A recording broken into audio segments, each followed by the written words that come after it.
Hi everyone, welcome to today's video. My name's Stephanie and today I'm going to be sharing Olivab's upcoming collection for spring called Seedlings. This is a 5-piece lineup of these delicate spring creams to celebrate Olivab's 6th year in business and to hone in on one lesson that Walker keeps coming back to, and that's you can't rush what you've planted. Growth happens on its own timeline. So the Seedlings collection features 3 returning shades and 2 new ones. So I'll share some more information on when these launch for the end of the video after comparisons. For now, let me just show you the swatches. First up, I'm going to be showing the long-lasting base coat, which is new-ish. It launched, I believe, at the end of February, and yeah, I'll be using this underneath all of my swatches today. As you saw, it kind of has a bluish tint in the bottle, but it applies and dries down clear like many normal base coats. And if you are wondering, this is PVB free. Since I only just got this in, I haven't had a chance to test it for how long-lasting it actually is, but I will be doing that soon.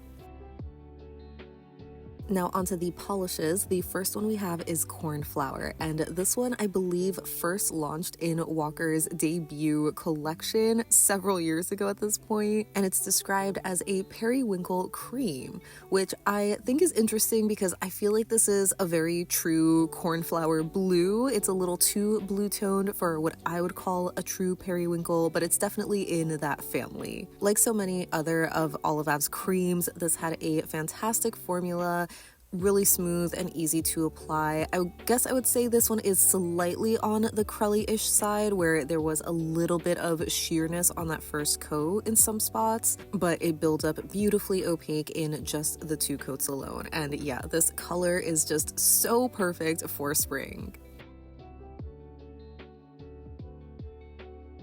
The next returning shade is Aster, which I believe launched alongside Cornflower in that debut collection, and this one is described as a bold minty blue, which again I think is interesting to describe it this way since I see this as almost a very true mint color. It's very in between blue and green, if anything maybe slightly more on the green side to me at least, but either way this had a fantastic formula, just so creamy. I would say this one is one of the more true creamy creams of Olivab's lineup, where it just had incredible pigmentation and coverage on the first coat, and it was perfectly opaque in 2 coats. And like the last shade, and obviously like the rest of the collection, this is such a perfect spring color. I just love how bright and vibrant it is, especially in direct sun.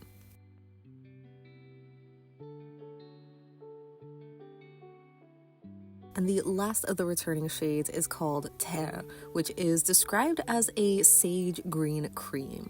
And I believe this one originally launched in a fall collection, so I thought it was interesting to see it come back for spring, but it definitely fits the vibe, being a very light, kind of earthy green. And as you saw, this had another fantastic, super creamy formula. Honestly, it looked nearly opaque in the first coat alone, so I would say this is one where if you're in a rush, you could probably just throw on super quick and it'll look really nice. But of course I still did 2 coats just to make it a complete mani. I don't know if I would agree with calling this a sage green either, because I feel like sage greens are a little bit more gray or slightly blue toned. Not that this is super yellow leaning, if anything it's a nice kind of neutral shade. So yeah, this is a really lovely shade of green to see this time of year.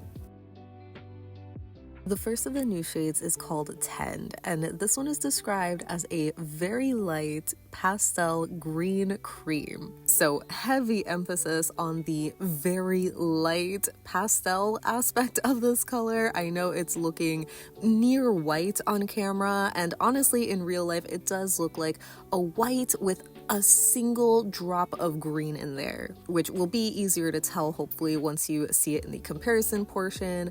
But yeah, building this up in 2 coats I feel like also builds up the color a tiny bit more, where there's like that whisper of green. I'm not sure how I feel about the color because on one hand, I do like how light and refreshing it is, but on the other hand, I just wish it was a little bit more green. Either way, the formula was really nice and smooth, the same as the other ones, though I would say this is the most crelly leaning, so it is a little bit more noticeably sheer on that first coat. And while I did get really nice coverage in the two coats, both for my live swatch and my full hand swatches, I feel like it's not 100% opaque, so you might need a third coat for this one. And rounding out the collection, we have Veil, which is described as a very light pastel blue with a hint of gray. So even though this one is almost described the same way as Tend, I feel like this is more noticeably blue, but it definitely is still a very light shade of blue. The formula was buttery smooth, very creamy as well, so it looked really nice on the first coat, but of course I did a second coat just to make sure it's fully opaque. And yeah, I just love this one. I love light, airy blues like this, especially this time of year where you still feel that winter chill in the mornings, but then it looks so bright and beautiful and springy in direct sunlight. I think it's just so soft and elegant, and I kind of had a hard time seeing that like single drop of gray, but I guess it's in there.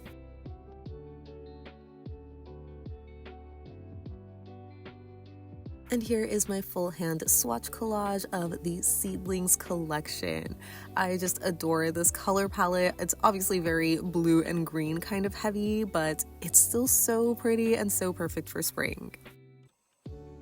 Now moving on to comparisons, we're starting with Cornflower, and I had to show this next to Jeannie, which is a very, very light cornflower blue, definitely the closest shade in all of Av's catalog, and I figured I could show it next to Holo Peri-Social, which is what I would call a true periwinkle, which is definitely a bit more purple leaning, but yeah, these are not dupes.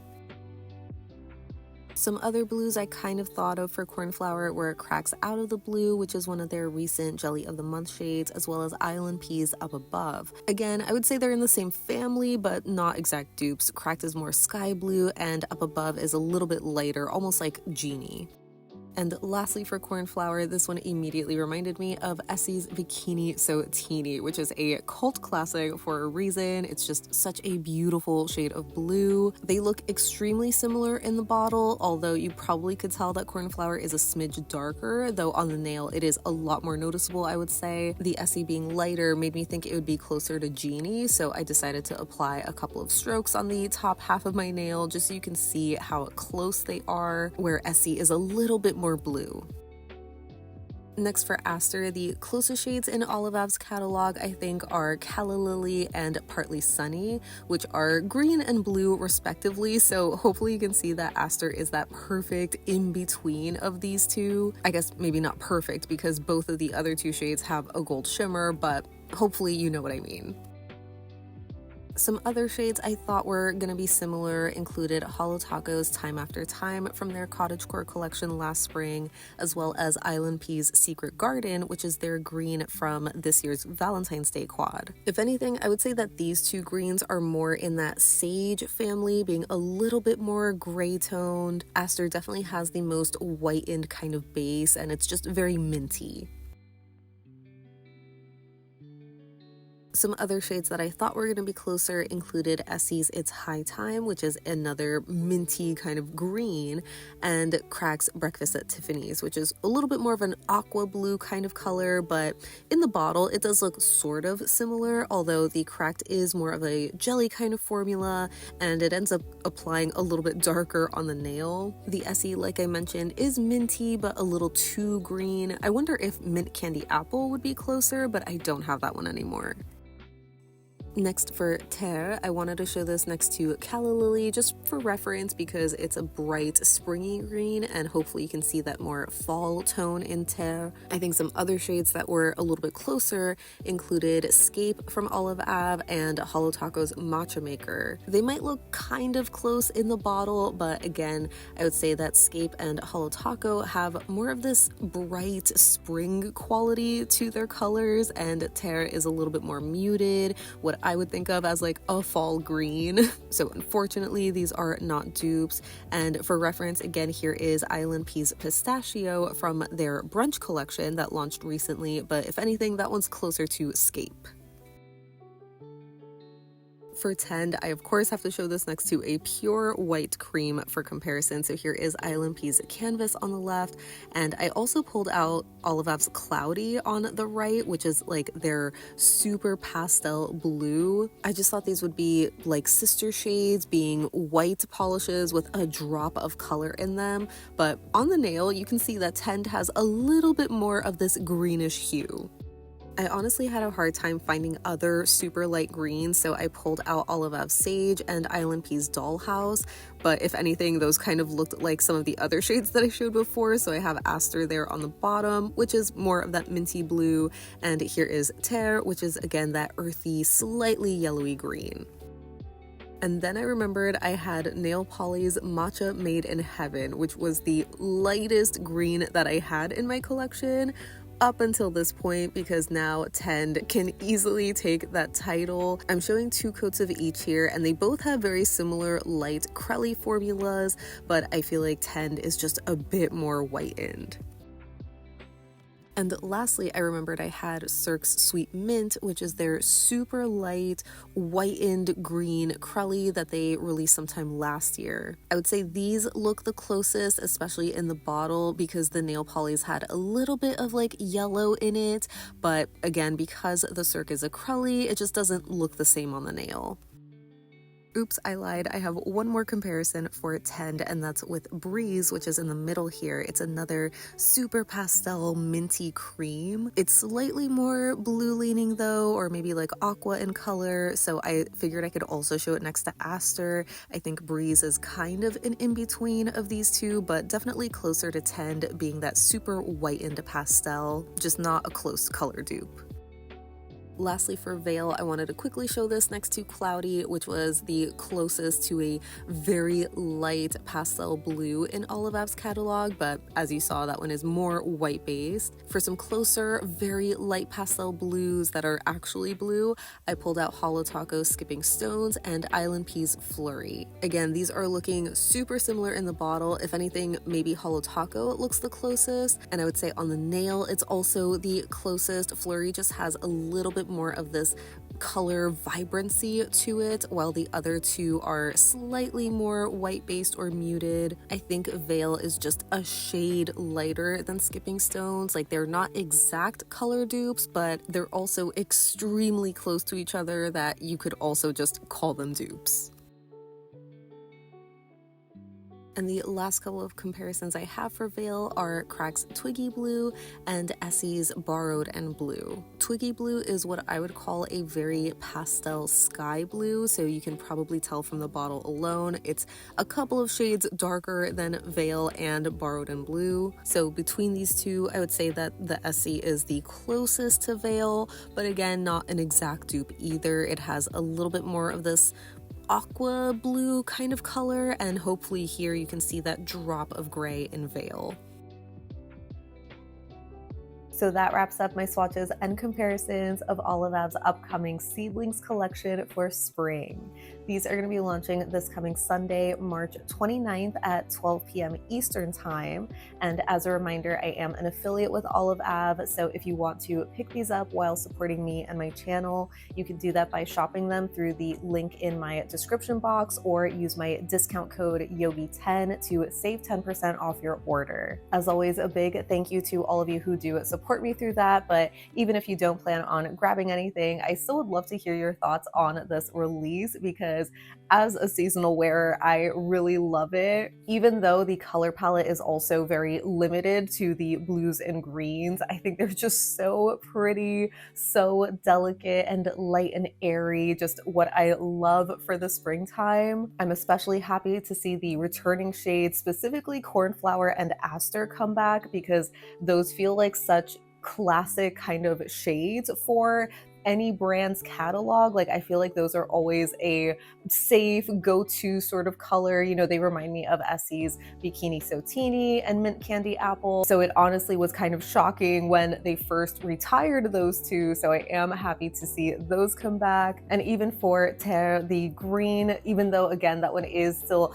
kind of like a fall green, I really appreciate it in this lineup, just being a little bit different than the typical spring greens that we normally see. For the new shades, I really loved Veil. I just love a super pastel kind of blue. And while they didn't really say this as part of like the description, I wonder if it's supposed to be a 2.0 or like an improved version of Cloudy, because as you saw in my comparison portion, Cloudy is just so pale that it practically looks white. And while this one is still a very light pastel, it still has that like drop of blue color, which I know can also just be very hit or miss for some people, but I am one of those people who does really like it.